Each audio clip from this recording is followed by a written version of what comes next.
وأحسن منك لم تر قط عيني وأجمل منك لم تلد النساء خلقت مبرأ من كل عيب خلقت مبرأ من كل عيب كأنك قد خلقت كما تشاء كتاب أنزلناه إليك مبارك ليدبروا آياته وليتذكر أولو الألباب۔ یہ کتاب برکت والی ہے جسے ہم نے آپ کی طرف نازل فرمایا ہے تاکہ دانش مند لوگ اس کی آیتوں میں غور و فکر کریں اور نصیحت حاصل کریں۔ اللہم صلی علی سیدنا محمد وعلی آل سیدنا محمد بعدد کل ذرۃ مئۃ الف الف مرۃ۔ سامعین و ناظرین اکرام، السلام علیکم ورحمۃ اللہ وبرکاتہ۔ سامعین اکرام، سورہ انبیاء آیت نمبر 16 حصہ سوم۔ آج کے سبق کا ایک ہی موضوع ہے اور وہ یہ ہے کہ کیا اللہ تعالیٰ نے ہمیں معاذ اللہ بے مقصد پیدا کیا ہے؟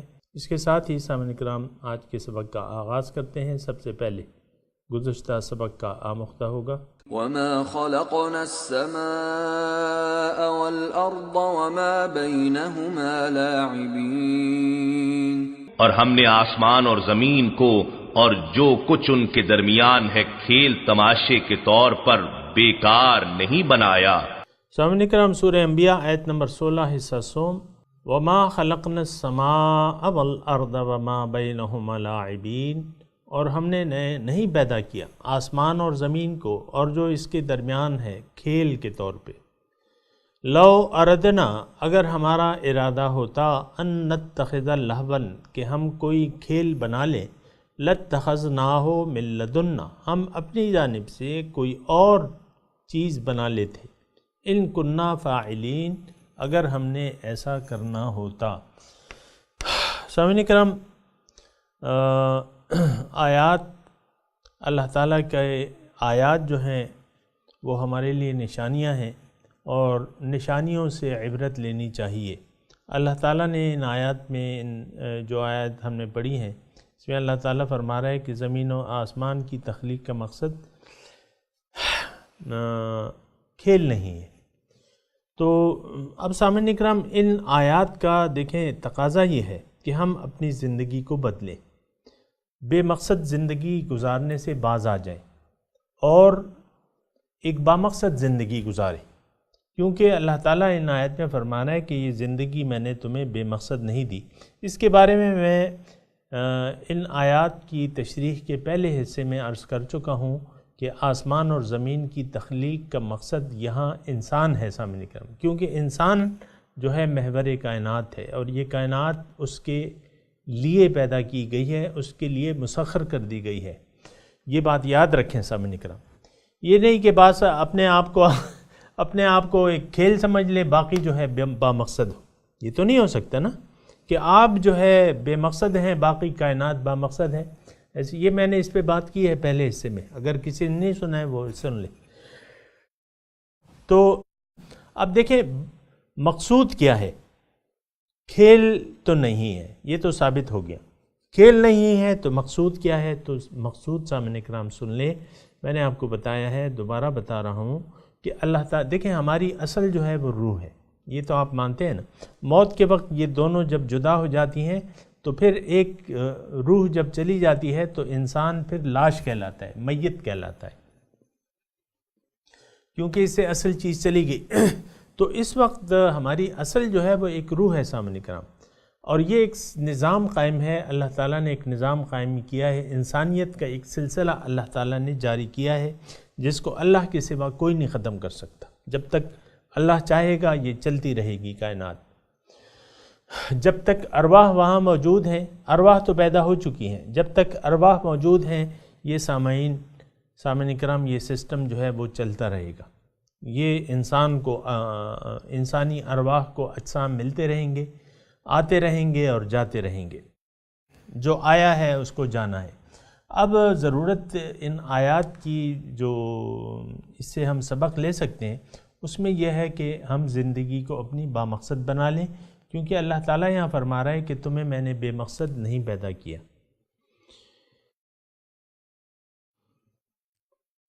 تو مقصد کیا ہے؟ مقصد سامنے کرام یہ ہے کہ اللہ تعالیٰ روح کو عظیم الشان مراتب سے سرفراز کرنا چاہتا ہے.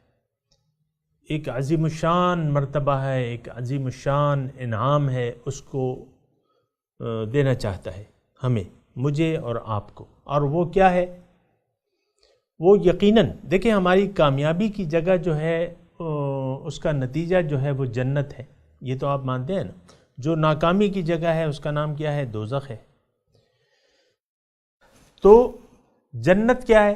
اللہ تعالیٰ کا قرب، اللہ تعالیٰ کے قرب، اس کی ملاقات اور اس کے دیدار کا دوسرا نام کیا ہے؟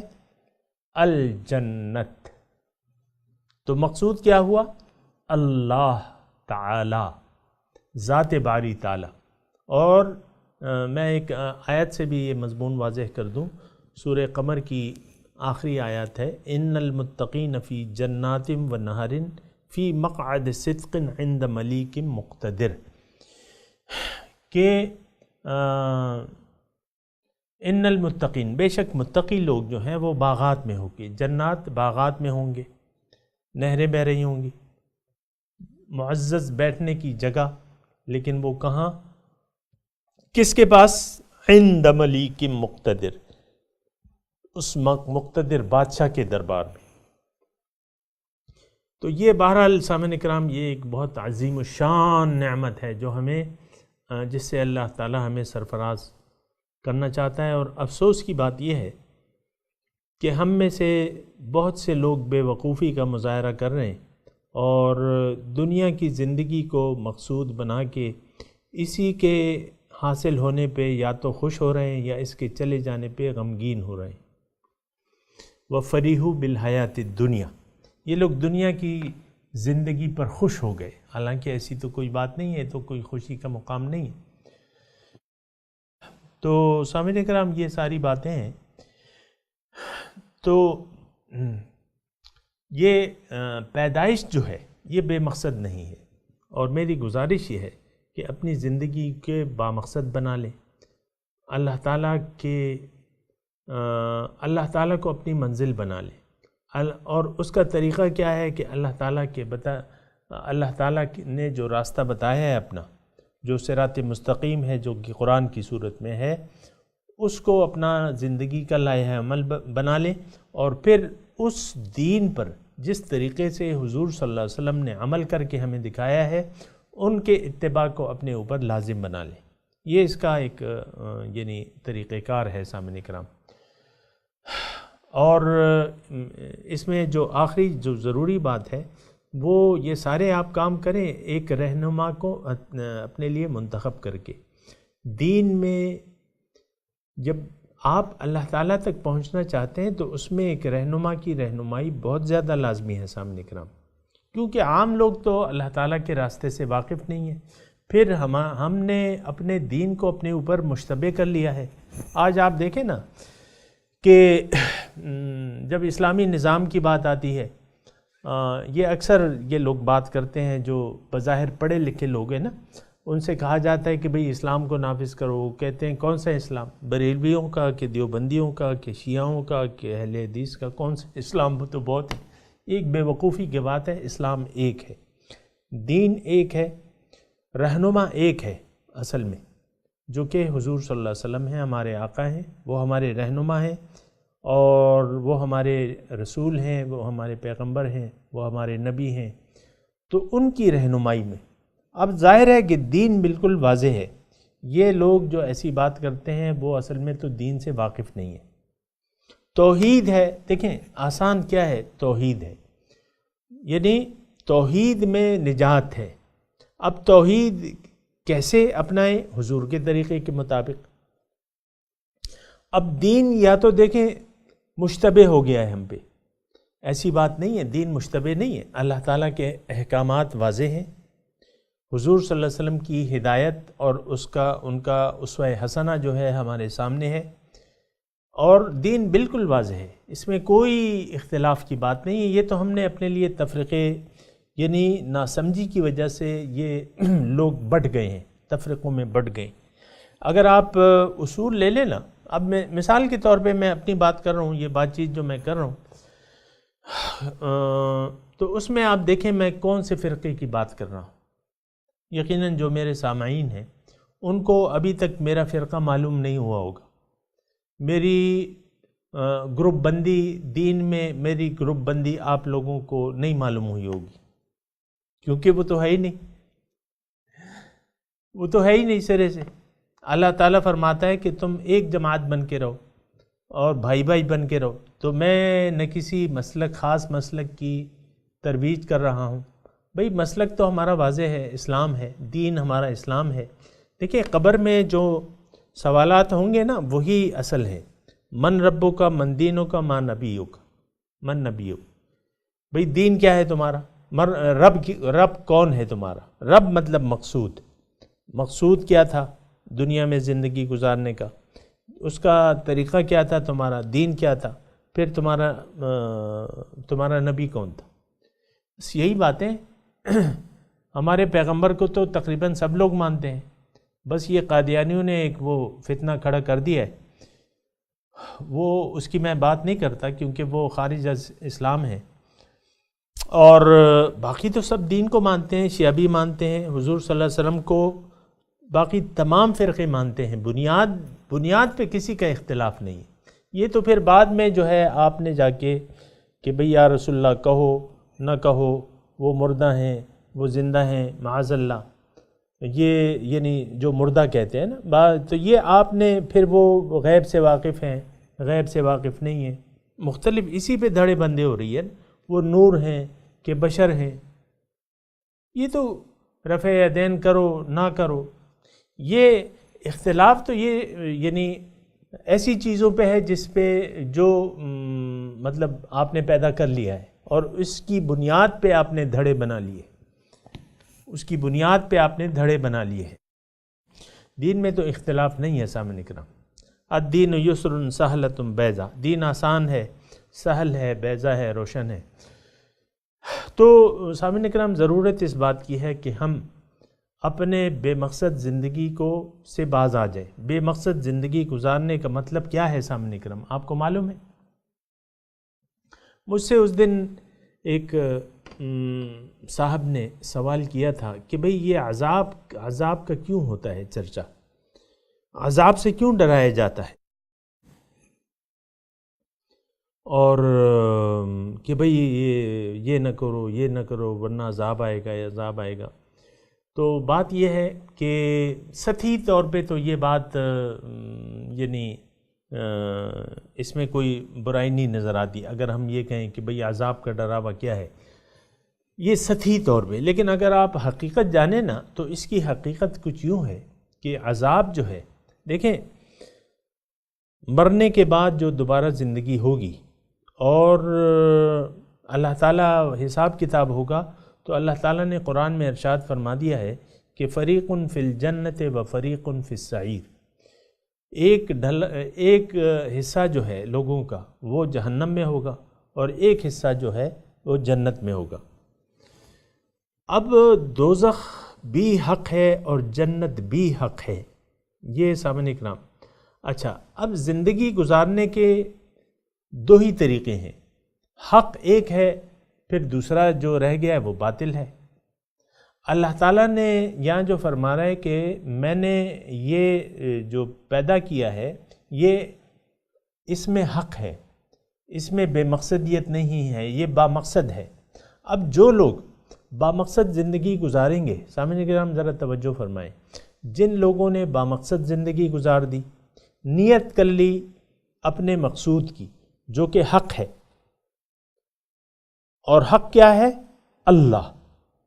حق کی نیت کر لی کہ میں نے اللہ کے لیے زندگی گزارنی ہے، اور یہ کہہ دیا قرآن کی زبان میں کہ ان صلاتی و نسکی و محیای و مماتی للہ رب العالمین، میری تمام نماز، میری قربانی، میری زندگی، میری موت اللہ کے لیے ہے جو کہ رب العالمین ہے۔ نیت کر لی اللہ کی کہ ان صلاتی و نسکی و محیای و مماتی للہ رب العالمین۔ پھر یہ بھی کہہ دیا کہ انی وجہت وجہی للذی فطر السماوات والارض حنیفا وما انا من المشرکین، یہ بھی کہہ دیا کہ میں نے اپنا رخ پھیر لیا اس ذات کی طرف، باطل مقاصد سے اپنا رخ حق مقصود کی طرف کر لیا، اور کہہ دیا کہ لا مقصود الا اللہ، اور کہہ دیا کہ لا محبوب الا اللہ، اور کہہ دیا کہ لا مطلوب الا اللہ، اور کہہ دیا کہ لا معبود الا اللہ۔ حق کی طرف پھیر لیا، انی وجہت وجہی للذی فطر السماوات والارض، زمین اور آسمان جس نے پیدا کیے ہیں میں نے اس کی طرف اپنا رخ پھیر لیا ہے، میں مشرکوں میں سے نہیں ہوں، یکسو ہوں، حنیفم وما انا من المشرکین، میں مشرکوں میں سے نہیں ہوں، میں نے باطل مقاصد کو چھوڑ دیا ہے۔ یہ کہنا چاہیے سامعین اکرام، اور اللہ ہی کے لیے اپنی زندگیوں کو وقف کر دینا چاہیے۔ اور اگر ایسا نہ ہوا تو میں وہ عذاب کی بات کر رہا تھا، دیکھیں بات سمجھیں ذرا کہ اگر زندگی یا تو بامقصد گزاری جا سکتی ہے یا بے مقصد، دو ہی طریقے ہیں۔ اگر آپ بامقصد زندگی نہیں گزار رہے تو یقیناً آپ بے مقصد زندگی گزار رہے ہیں، یا باطل مقاصد کے تحت زندگی گزار رہے ہیں۔ میں یہ نہیں کہتا، آج میں یہ کہہ رہا ہوں کہ ہم سب کے مقاصد ہیں۔ ہم دیکھیں انسان جو ہے وہ بے مقصد زندگی گزار ہی نہیں سکتا۔ یہ میں نے آپ کو اپنے جو دیگر باتیں ہیں اس میں نے آپ کو بتایا کہ انسان بے مقصد کام کر ہی نہیں سکتا، وہ خواہ بچہ ہے، خواہ وہ جوان ہے، خواہ وہ بوڑھا ہے۔ اس پہ میں نے دلائل دیے ہیں، آج میں نہیں دے رہا، لیکن بے مقصد زندگی نہیں گزار سکتا، بے مقصد کام نہیں کرتا۔ وہ جو کچھ بھی کر رہا ہے بامقصد کر رہا ہے، اگرچہ یعنی باطل مقصد ہے۔ یعنی ایک آدمی اگر گناہ کر رہا ہے اس کا بھی ایک مقصد ہے، اگر شراب پی رہا ہے اس کا بھی مقصد ہے، سود لے رہا ہے اس کا بھی مقصد ہے۔ ہر انسان بامقصد زندگی گزار رہا ہے، لیکن فرق صرف یہ ہے کہ حق اور باطل، حق مقاصد اور باطل مقاصد۔ ہم میں سے اکثر لوگ سامعین کرام اللہ تعالیٰ کے یعنی جو اللہ تعالیٰ نے ہمیں خبر دی ہے کہ والعصر ان الانسان لفی خسر، زمانہ گواہ ہے کہ انسان نقصان میں جا رہے ہیں۔ ہم میں سے، اسی لیے میں کہتا ہوں کہ ہم میں سے اکثر لوگوں کی زندگی بے مقصد گزر رہی ہے، اس کی وجہ سے پھر ہم نقصان میں جا رہے ہیں۔ یہ بات نوٹ کر لیں سامعین کرام، اور بالکل واضح ہو جانی چاہیے کہ اگر ہم نے بے مقصد زندگی گزاری، حق کو اپنا نہ مقصود بنایا، نہ مطلوب بنایا، نہ محبوب بنایا، پھر وہ ہمارا معبود بھی نہیں بن سکتا۔ اگر یہ تین کام ہم نے نہ کیے، اللہ کو نہ مقصود بنایا، نہ محبوب بنایا، نہ مطلوب بنایا، یہ نوٹ کر لیں اپنی کتاب میں کہ وہ اس شخص کا معبود اللہ تعالیٰ نہیں ہو سکتا۔ اب لازماً وہ دیگر معبودان باطل کی پیروی کرے گا، وہ نفس کی خواہشات کے مطابق زندگی گزارے گا۔ تو وہ آپ کو میں نے ایک حصہ دوم میں، اس درس کے حصہ دوم میں نے آپ کو ایک بات بتائی تھی، اور وہ یہ تھی کہ فخلف من بعدہم خلف اضاعوا الصلاۃ واتبعوا الشہوات فسوف یلقون غیا، کہ ان لوگوں نے پھر جانشین ہوئے، ان نیک لوگوں کے بعد ان کے جانشین ہوئے نااہل جانشین۔ انہوں نے کیا کیا؟ نماز کو ضائع کر دیا اور خواہشات نفس کا اتباع شروع کر دیا۔ اب اس کا انجام کیا ہوگا؟ دوزخ میں پہنچیں گے، غی۔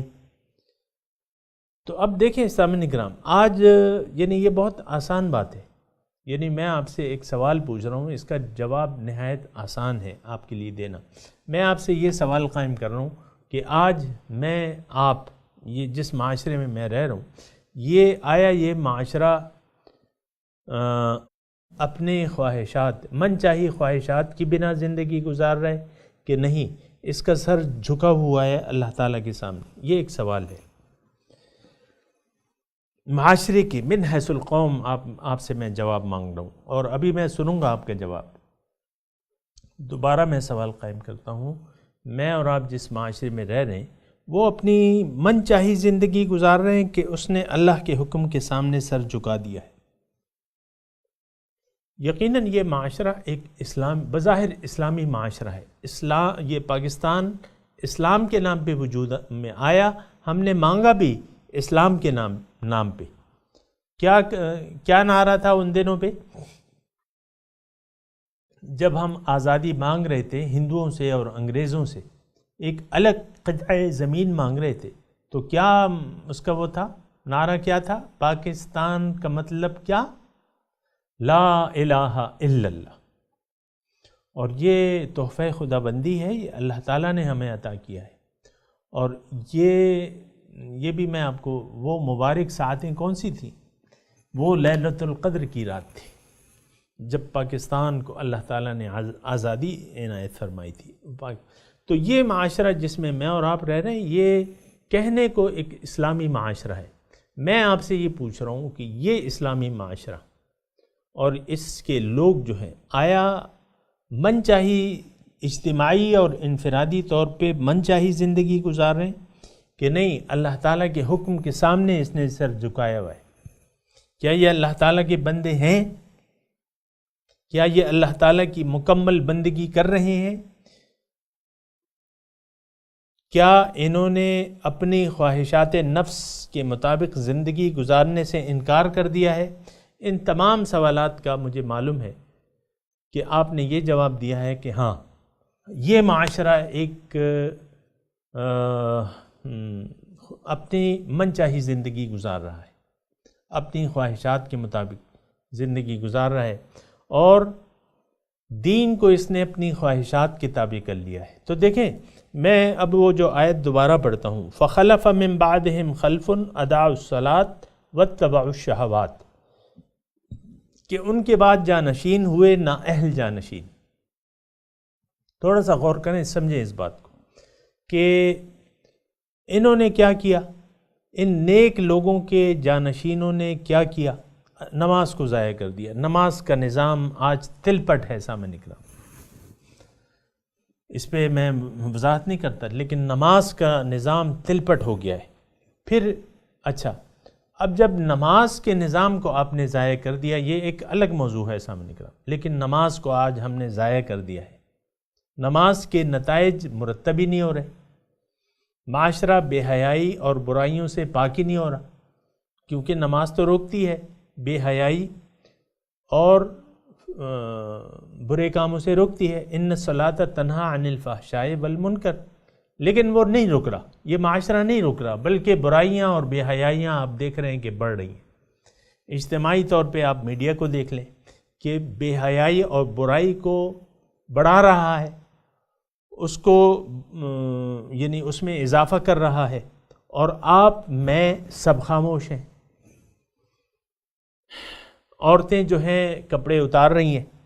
کپڑے اتارنے سے میری مراد یہ ہے کہ جتنا جو کر سکتا ہے، یعنی بے شرمی کی حدود میں وہ ہو رہا ہے. آپ دیکھیں یہ فیشن شوز جو ہوتے ہیں، اس میں کیا ہو رہا ہے، کتنی بے حیائی ہے، کتنی بری باتیں ہیں.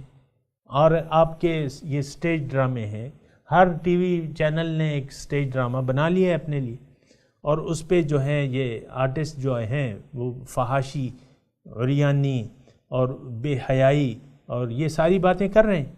آپ کو معلوم ہے سامنے، لیکن ہم اس سے محظوظ ہو رہے ہیں. ریٹنگ یعنی ان چیزوں کی ریٹنگ جو ہے آپ دیکھیں بڑھ رہی ہے، یہ چیزیں بک رہی ہیں، یعنی اس کے طلبگار بہت زیادہ لوگ ہیں. آپ دیکھیں جو یوٹیوب پہ یا جو ایسے وہ ہیں درس ہو رہے ہیں یوٹیوب پہ، اس کے سامعین کو دیکھ لیں، وہ کبھی سنگل فگر ہے، کبھی ڈبل فگر ہے، اور کبھی 3 فگر ہو جاتے ہیں. بس اس سے بات آگے نہیں بڑھتی. خواہ کہ وہ بہت بڑا علامہ ہی کیوں نہ ہو. اب سامنے کرم ان کے جو دیکھنے والے ہیں وہ کم ہیں، اور پھر آپ کے جو ناچنے گانے والیاں ہیں، بے حیائی کی باتیں ہیں، ڈرامے بازیاں ہیں، اور وہ لاکھوں کی تعداد میں چلی جاتی ہے. یہ خود سامعین کرام میں سوشل میڈیا کو دیکھتا رہتا ہوں کہ کیا ہو رہا ہے. تو آپ دیکھیں گانے والی اپنا یعنی لائیو آ جاتی ہے، لوگوں کے سوال یا اس کا اپنا پیج بنا لیتی ہے، لاکھوں اس کے فالوورز ہوتے ہیں، لاکھوں. تو یہ بات یہ ہے سامعین کرام کہ آخر یعنی عذاب، دیکھیں میں وہ بات کو پایہ تکمیل تک پہنچا دوں. اللہ تعالیٰ جب ہم جائیں گے قیامت کے دن تو دو ہی جگہیں ہیں، ایک دوزخ ہے، ایک جنت ہے. اب میں آپ کو اس بات کا یعنی یہ بات بتا رہا ہوں کہ جن لوگوں نے، اب کامیاب کون لوگ ہیں آخرت میں؟ کامیاب کون لوگ ہیں جو کہ جنت میں پہنچا دیے گئے اللہ تعالیٰ نے. فمن زحزح عن النار وادخل الجنت فقد فاز، کہ جو زحزح جو بچا لیا گیا آگ سے اور جنت میں داخل کر دیا گیا، یہ لوگ تو کامیاب ہو گئے. اب یہ کامیاب کون لوگ ہوں گے؟ جنہوں نے اپنے آپ کو پہچان لیا، اپنے مقصود کو پہچان لیا اور مقصود کے راستے پر وہ چل پڑے، تو یہ تو کامیاب ہوں گے. اب باقی لوگ تو پھر ناکام ہوں گے نا. اب باقی کو لوگوں کے لیے کیا ہے؟ وہ تو دوزخ ہے. اور دوزخ کا اگر کسی کو پتہ ہی نہ ہو یا اس کو بتایا نہ جائے کہ بھئی یہ دوزخ ہے اور یہ ناکام لوگوں کے لیے ہے، تو پھر کون اس سے بچنے کی کوشش کرے گا؟ میں ایک آسان مثال میں اس بات کا جواب دیتا ہوں سامعین کرام. دیکھیں مثال کے طور پہ عرض کر رہا ہوں، اس کو ذرا سمجھیں. آپ نے ایک گھر خرید لیا، مثال کے طور پہ امریکہ میں چلیں. امریکہ میں آپ نے گھر خرید لیا، آن لائن خرید لیا کہ بھئی یہ آن لائن بک رہا تھا، آن لائن آپ نے ادائیگی کر دی، آپ نے گھر خرید لیا. آپ پھر وہ اپنی فیملی کے ساتھ وہاں جا رہے ہیں، شفٹ ہو رہے ہیں. آپ کو ویزا بھی مل گیا ہے، امریکہ کا ویزا بھی مل گیا ہے. آپ بڑے خوش قسمت ہیں کہ آپ کو امریکہ کا ویزا مل گیا ہے، گرین کارڈ بھی مل گیا ہے. اب جہاں ایئرپورٹ پہ جاتے ہیں تو وہاں آپ راستے کا پوچھتے ہیں. آپ کو ایک شخص ملتا ہے، وہ آپ کو راستہ بتاتا ہے آپ کے گھر کا. دوسرا آپ کو ایک دوسرا راستہ بتاتا ہے. وہاں ایک سڑک ایسی ہے، یہ سامعین کرام مثال قائم کر رہے ہیں، وہاں ایک سڑک ایسی ہے جس کا اینڈ جو ہے وہ ایک گہری کھائی ہے. مثال کے طور پہ لگا لیں 1000 فٹ گہری کھائی ہے، اور ہو سکتی ہیں کھائیاں ایسی 500 فٹ لگا لیں، کوئی بات نہیں، 400 فٹ گہری کھائی ہے. اور وہاں تو آپ کو کھائی نہیں نظر آ رہی، آپ کو وہ سڑک زیادہ صاف لگ رہی ہے بظاہر.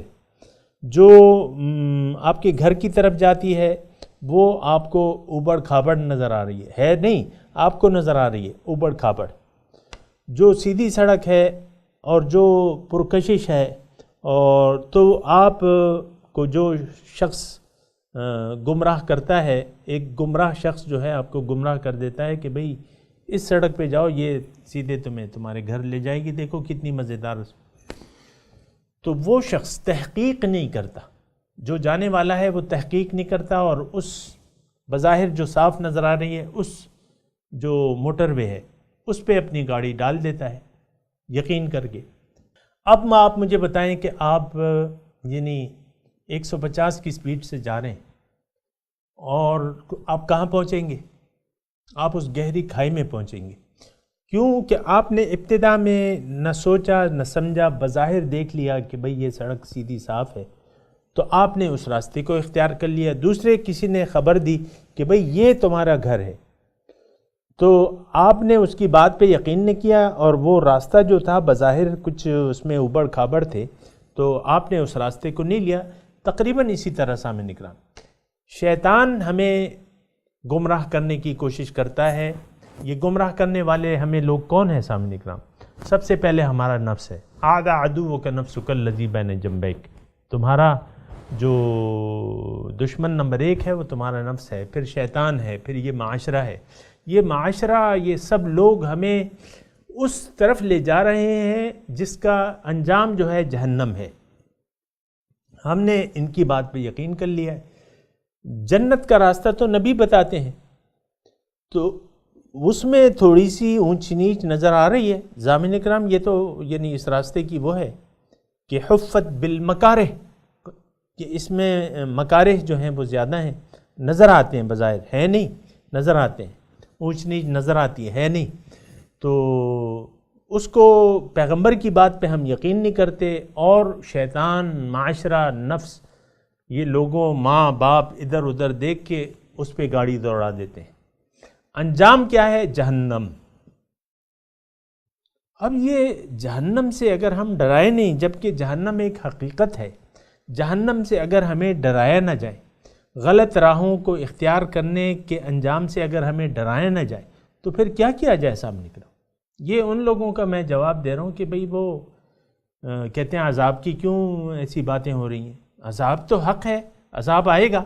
تم بے مقصد زندگی گزارو گے تو تم آؤ گے. تو بہرحال یہ میں تھوڑی سی بات کی ہے سامنے کرام.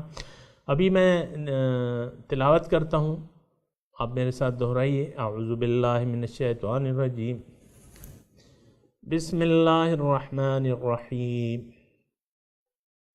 وما خلقنا السماء والأرض وما بينهما لاعبين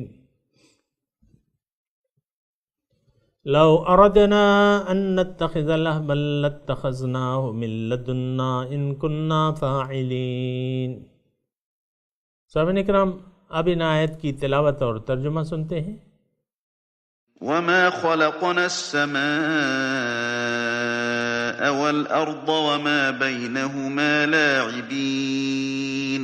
We did not create the sky and the earth and what is between them for amusement. Love أردنا